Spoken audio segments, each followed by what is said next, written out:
So hi, I'm Jen Hurd, and welcome to the Thrive Through Life Change event, where we're going to learn how to regain powerful personal energy, create an inspiring vision, and a balanced life in spite of everything going on in the world around us today. I'm a professional organizer by trade, and I have been for 30 years. And I decided to create this event because over the years I've worked one-on-one with lots of clients who, they go through major life changes, and some would come out and thrive, and other ones really just would not. And I wanted to get to the bottom of that. And also, I wanted to prove to people who maybe are stuck and who are having a really rough time with their life change with this panel of experts that, we can really overcome most things. And you just have to find good resources, as are all of these experts on the show this month, and really wanted to show people a way through. So, and how to thrive with your outcomes. So my guest today is Christine Patton, Chris Patton, and she has inspired others for years to find their true potential. She's a guide, and she's built a lot of skills of personal effectiveness and resilience to handle all that life presents. And she was a specialist in the insurance defense litigation in her background, and she was also a judge in small claims court in Ontario, and she was also a mediator. And she really encountered a lot of stress in that arena. So when she did that, that really catalyzed her to reclaim her own life. And her current practice is as a performance coach, a professional speaker, an author, and a heart math trainer, actually, which we're going to hear more about in a little bit. She really wants to help people experience well-being and really tune up their skills in life and turn down the volume of the stress in life. So this will be a really useful talk for all of us, I think, right now with everything we're going through. So really, welcome, Chris. Great to have you here today.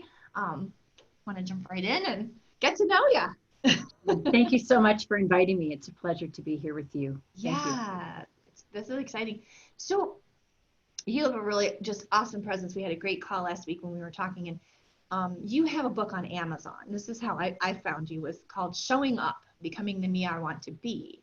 So I wanted to jump in with you on there it is. Yes. So let's discuss showing up, shall we? I think that's a great way to start.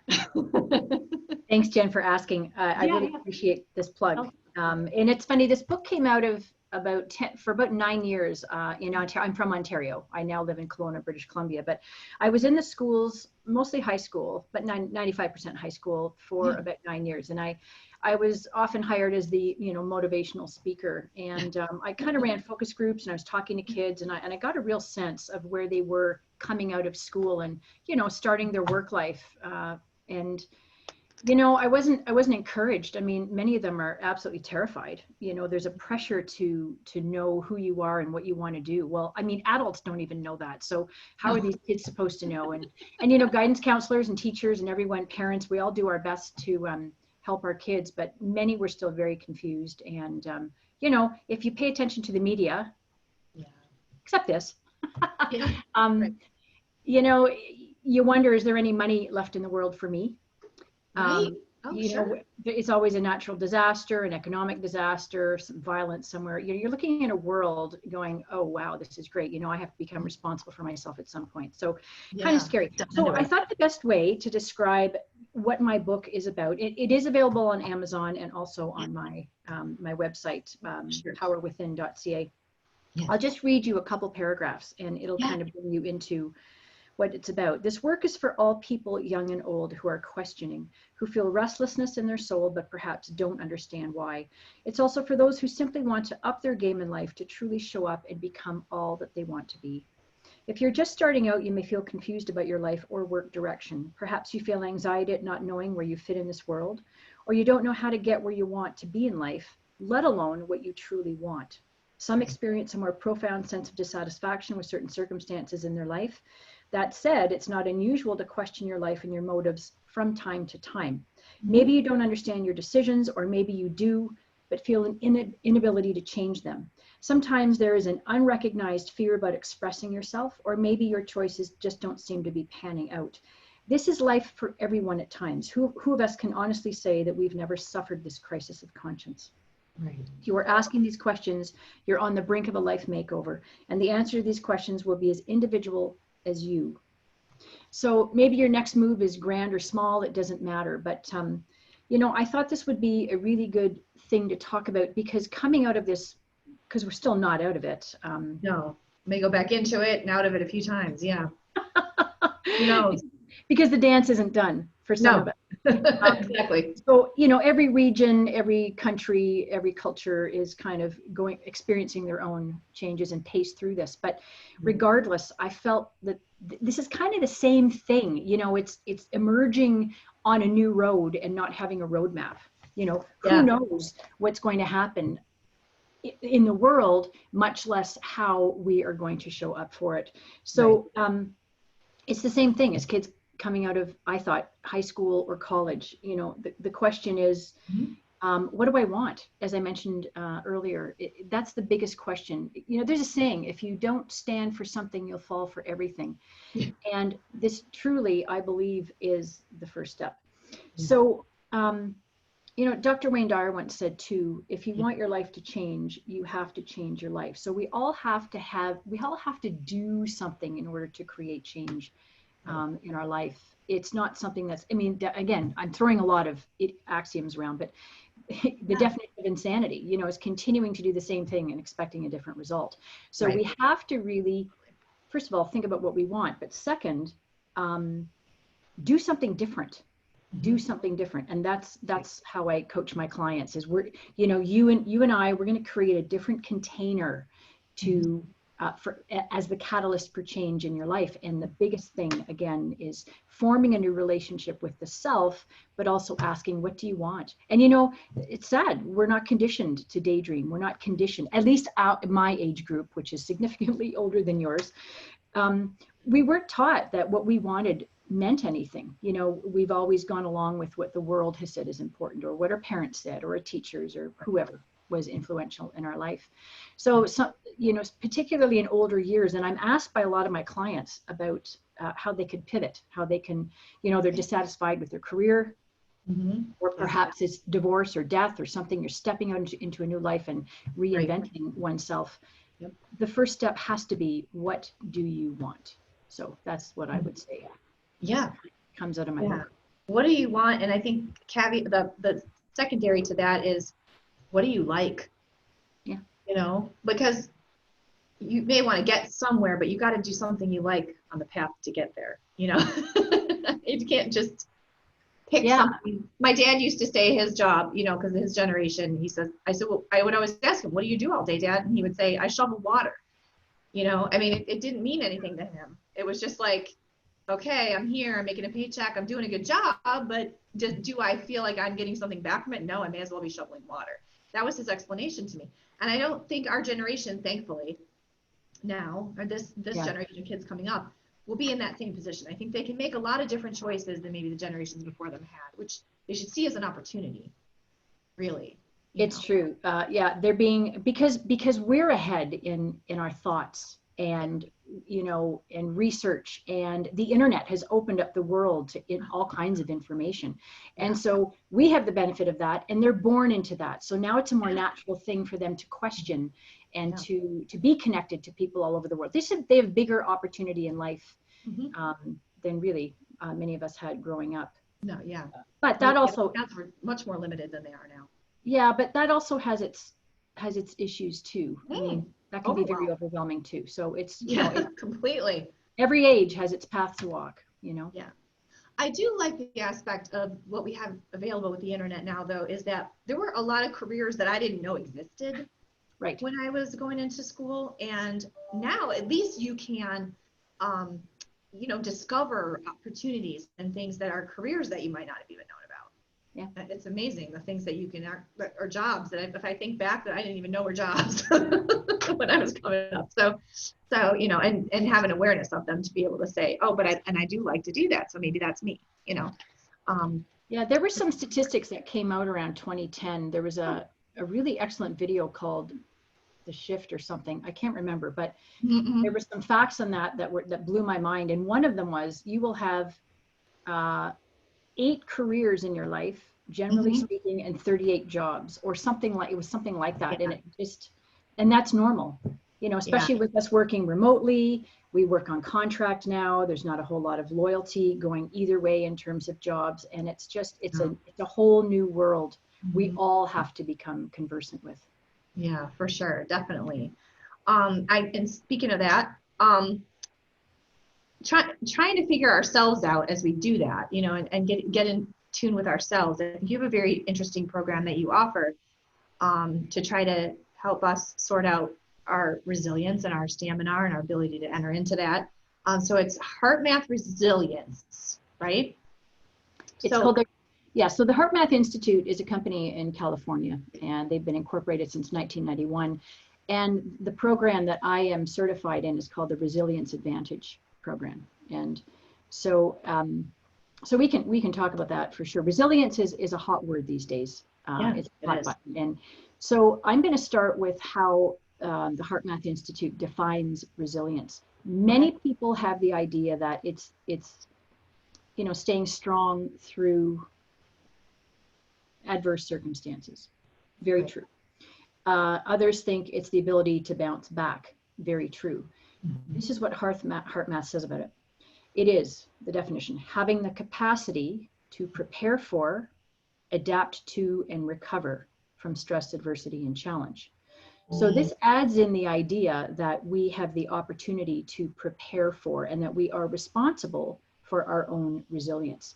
And so this leads into the idea that we have the ability to self-regulate, meaning to manage our thoughts and our emotions. And this goes a long way to controlling our stress. And so, and this leads further into the idea that resilience is directly related to how much energy we have in the tank. So if you imagine your inner battery or your inner well, in order to meet the demands of your daily life, you have to have something in there. It's the oxygen mask in the plane analogy. You know, put on your mask first and help others. Otherwise, you're no good to anybody else. So the idea that we've got the responsibility, and I'm going to suggest the obligation, to create that within ourselves in order to meet the demands. It's important to integrate that idea. Definitely. And to understand further, to go further into this HeartMath program is, we have to understand stress is a physiological manifestation. Some people try to characterize it as some nefarious psychological program, but at the end of the day, it manifests in our body viscerally. And so we have to meet it, in my view, that way. So it's excess electricity, for example, running through our nervous system. This is the fight or flight. You know, we got one foot in the gas and one foot in the brake, and we've got a very dysregulated system. And cortisol is flushing, among other things, histamine and adrenaline, but cortisol is particularly toxic to the cells. There's lots of studies that are showing the adverse conditions for our telomeres, which are the kind of shoelace caps on the end of our DNA, are to replicate. So we have to meet it again with the physical response. The trilogy of stress in healing is your brain, your autonomic nervous system, and your heart. So very, very simply, if you thought about it this way, you know, your brain is always, your amygdala, for example, is your fear center, among others, your hypothalamus, your hippocampus, your thalamus. But the amygdala particularly is always looking out for what's dangerous. And then when something is noticed, you come out of your cave and there's the saber-toothed tiger, our body instantly, through our autonomic nervous system, mobilizes us to fight or flee. Trouble is, in our society is we're way beyond the stressful situation. Now we're in perceived stress. You know, we've got money issues. We worry about the government and terrorism, and there's a million things we can add to that. And so we're adding to this load of we're always in danger. So we're always in fight or flight. So it's a matter of understanding that we need to take care of the system that keeps us in that. And so you know, your brain notices, then your autonomic nervous system kicks in and mobilizes you.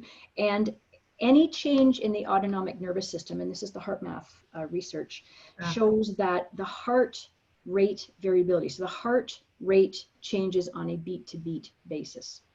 So to clarify, your heart rate is the number of beats per minute. Your heart rate variability is the pattern of the speeding up and slowing down, because that's what your heart naturally does. And so you can end up in a very chaotic, incoherent pattern of heart rate variability, or a more ordered, regular sine wave-like pattern of coherence, and that's called coherence, heart coherence. Heart coherence. So coherence is a key word here.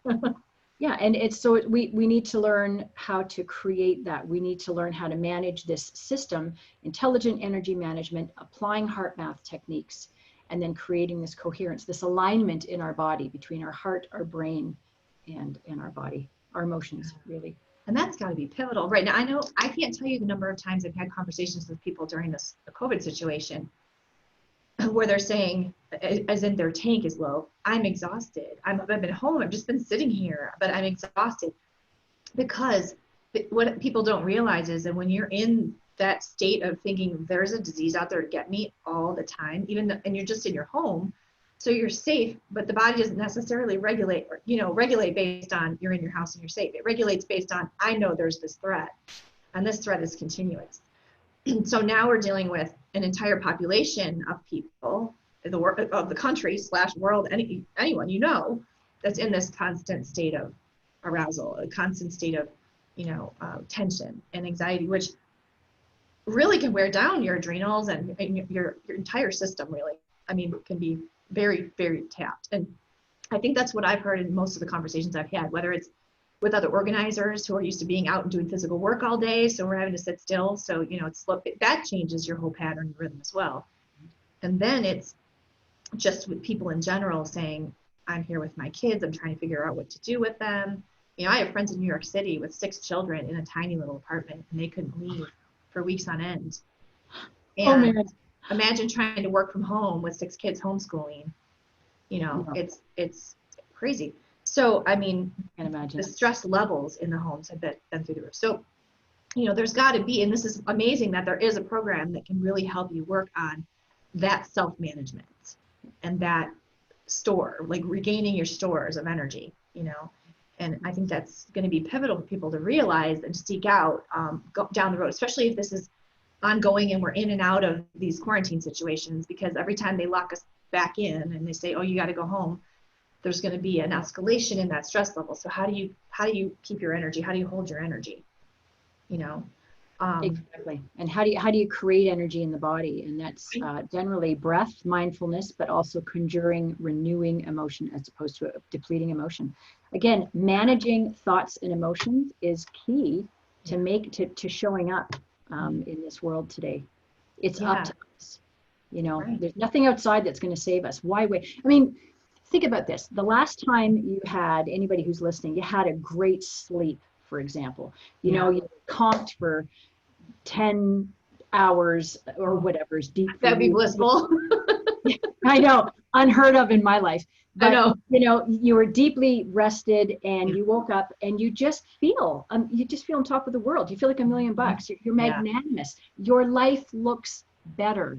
Yes. So this is the thing. Why wait for that sleep that's going to happen, for me once a year? Or right. To happen. This is a matter of taking control of it ourselves and creating it in our minds, in our hearts, and then in our bodies. Yeah. Because the energy management component of not completely draining all day also helps if you're not getting as much rest at night. At least if during the day you're not in a complete drain situation, right? It boosts you back at least a little bit to the positive, right? Manages you a little bit better. Absolutely. So all of those things can really help us be like a high performer and high achiever. And I know you work with a lot of high achievers. And so obviously this situation can make a lot of high achievers feel very trapped and whatnot. So if you're a high achiever and you're in this situation and maybe your job's changed, I know I have a really high achiever friend, 18 years with the company, boom. I have another friend, 17 years with the company, still there, but they got rid of his entire team. So now he's a one-man show. We've got high achievers, but now the energy suckage just either to find a new job or to retain the one you have and do 3 other people's jobs, because that's a lot of what's happening is consolidation, right? Mm-hmm. What can people do to kind of retain their energy and look at that future with those crazy things happening? Like, how can people maybe boost themselves a little bit more even in those scenarios? Right. And I'm getting a lot of questions from people that I'm speaking to all around the US and Canada about how can I pivot better? How can I find something that's more beneficial to me to do on a daily basis? Yeah. And I'm not sure my coaching set up specifically for that. Yeah. But here is something that I have noticed that most of my clients are high achievers in the legal profession, lawyers, other professionals. Right. And so and they would be the first to admit that they spend a lot of time, and I practiced law for 15 years, so I know the journey very well. Yeah. You know, I was, and they are in their heads, and that's the gift, is they have powerful minds. So I always say, you know, why try to swim upstream? Let's use what we have. Let's now float downstream in the direction of where we wish to go.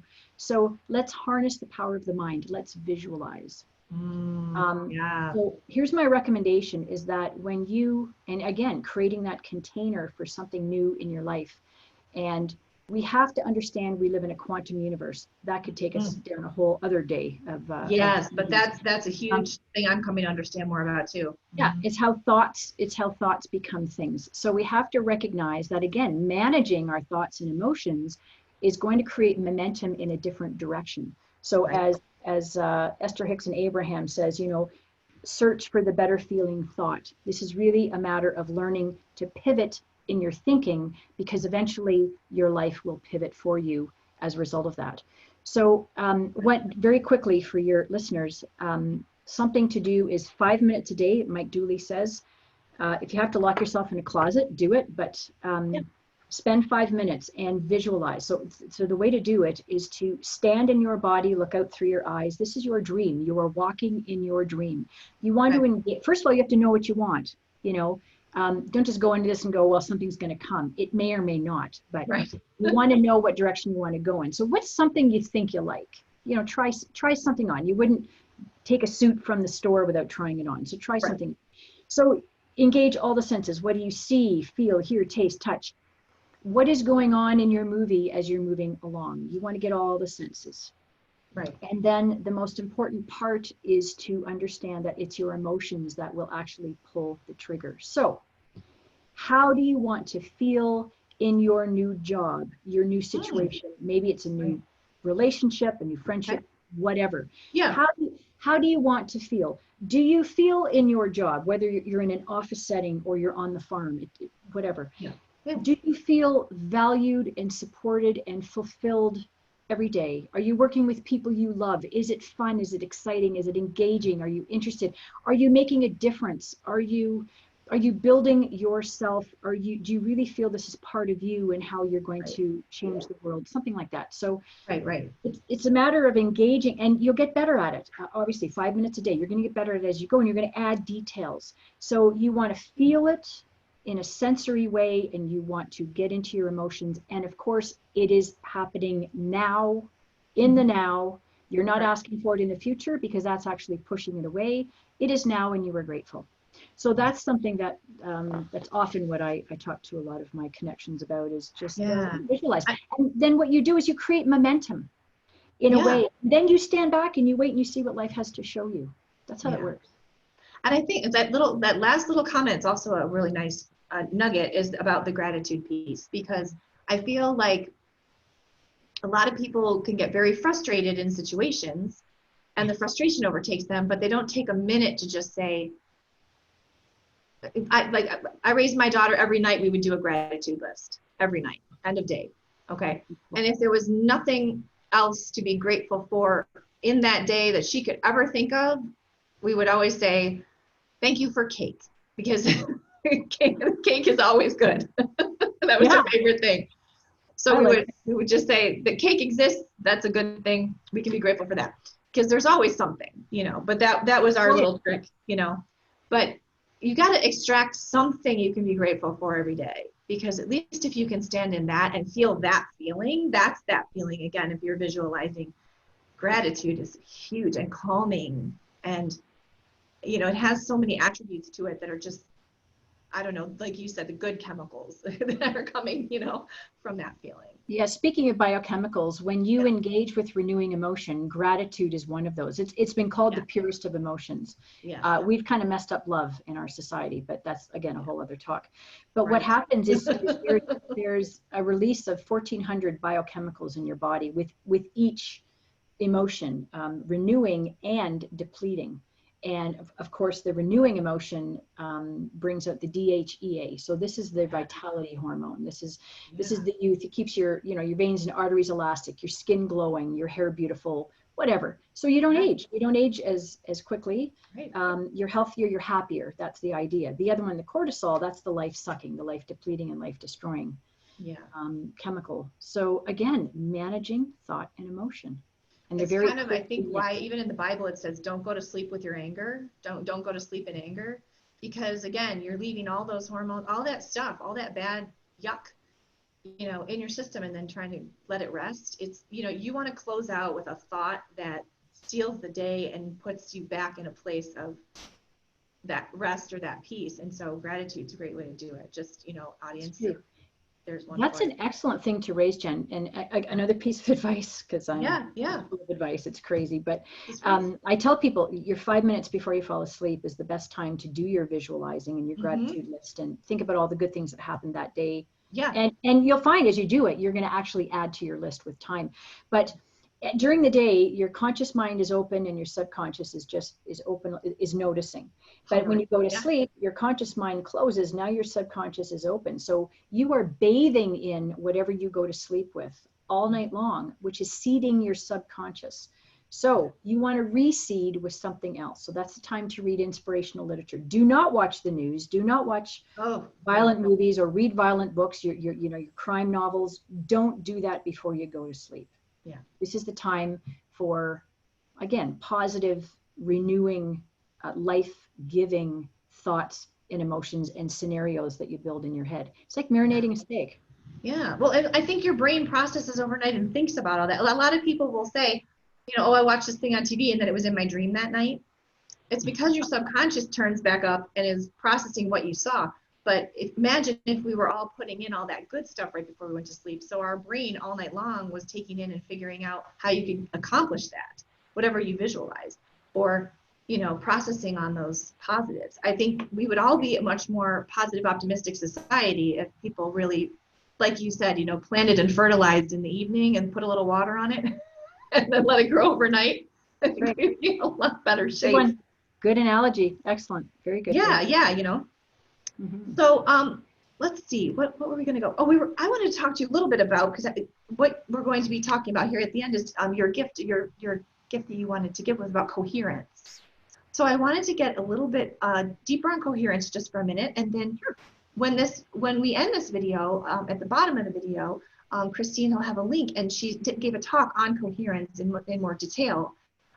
So if you're interested in learning more about that, then dig deep and, you know, click the link here and check that out. But let's give them a little more about that for a moment. Sure. Thanks very much. Let's go back to what I was talking about before about the heart rate variability. It's a pattern of your heartbeats and directly related to how well you are managing your energy, managing your thoughts, managing your fight or flight, bringing in more renewing emotion. Coherence is that alignment. So think about rowers, champion rowers. The reason they win is timing, right? There's no drag in the system. No. It's not necessarily they're stronger, their boat's lighter, whatever. This is all about timing. So that's what we want to create in our body. We want to create this really critical alignment between our heart, our brain, and our body. Again, no drag on the system. Right. We're reducing our cortisol, which is toxic to our cells, but when we reduce that, your cells can now work optimally. Right? Yeah. That's just the way it is. When you take the white noise out of the system, and that is, you know, the excess electricity running around, we can now hear ourselves think. We are quiet and powerful. Now we can hear the voice of our intuition speak to us, because it's that quiet voice. It's a resonant voice, but it's a quiet voice, and it's a very powerful voice. The voice of your ego is that loud, clanging, I need this now. Right? You know, it's dissonant to ourselves. So which voice do you listen to? This is really important, really important. Follow the voice of your soul, but you have to quiet the system in order to hear it. Coherence, just the benefits of coherence are very, very many. Physiologically, again, your health improves because all of your systems can now work optimally. Over 200 systems, 50 trillion cells that we get to manage with minimal input, because they work on their own. So this is a really beautiful gift that we have here. Yeah, we can discuss. You know, I was what you were just talking about with the tuning out noise. I was thinking the analogy came to mind of why people really love vinyl records. and why they've made a resurgence is because on a vinyl record, Cleaned it all that off. recorded, yeah, well, it recorded straight voice though. You know what I mean? Like they didn't mix and add in backgrounds, white noise and sound and 47,000 instruments like we do now where everything's electronic. And with the electronic, there's a, you know what I mean? There's a lot of that. And tuned voices too. Yep. Yeah, exactly. And when you put on an old Sinatra album and it's just Frank and the band, but it's, you know, he's just there with his old school mic and that's all you're hearing. Yep. Isn't that more attractive to you? Oh, like just see, I just think it is. I love that kind of, the old vinyl record because I feel like it was purer and it didn't have. Oh, I see. It didn't have all the stuff that they add, you know. Sure. So I know. But in terms of quality, yes, we've a long way. It's like watching an old movie and you just go. Yeah. Well, yeah, like the effects and things like that. I'm not talking about that so much as I'm talking about just the purity of the voice and the directness of it, because we add a lot of stuff. Like all the singers now, they run them through you know, they perfect their voice. They run it through all this. The pitch is right, but it wasn't originally. I liked it when they maybe missed the note just a little. You know, at least it sounded like them, you know. So, I mean, I think that that's just an analogy for, you know, that getting that clarity. Yeah, absolutely. And we all know that when our body is off for whatever reason, we're just not feeling well, it alters our mood. So really important to create better health in our body. And we can do it. It's not just about nutrition. It's not just about fitness. Yeah. I mean, just getting on the Peloton for an hour, that'll help because you know, you can burn off some of the ugly stuff too and sweat it out, which is great. But by the same token, like you have to do the other work. There's a lot more to it. This is about altering your heart's rhythms. I mean, when you can ground this change into your body, this is what creates lasting, sustainable change. Really, really powerful. And the thing is, I can promise you it is simple. The techniques are simple. The information is credible. This is based in medical research.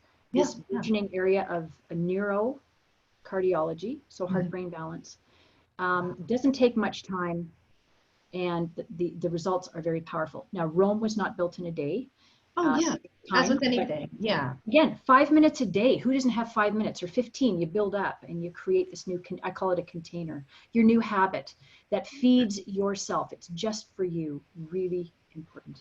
Yeah, amazing. Well, Christine, thank you so much for being with us today. This is great. And this is another new technique that, you know, this is new science, new studies, and things that are coming out that we can use to really put in our arsenal and help us to get through, you know, especially if we have to spend more time in close quarters with people. If we're working on ourselves and we're working on our core, and we can have a better mood and a little more consistency in our ability to highly function with what the environment we're forced to be in, I think that will be huge. So definitely something to check out. So click the link. Everyone make sure to check out Christine's video on coherence and her website as well. You can connect with her there. And definitely continue to tune in because this is a 21-day event, and we'll have a lot more speakers discussing themes about balance and getting your life a vision put together, etc. New vision for the new day, right? Thank you so much, and tune in, and we'll see you soon. Thank you, Jen. Take care.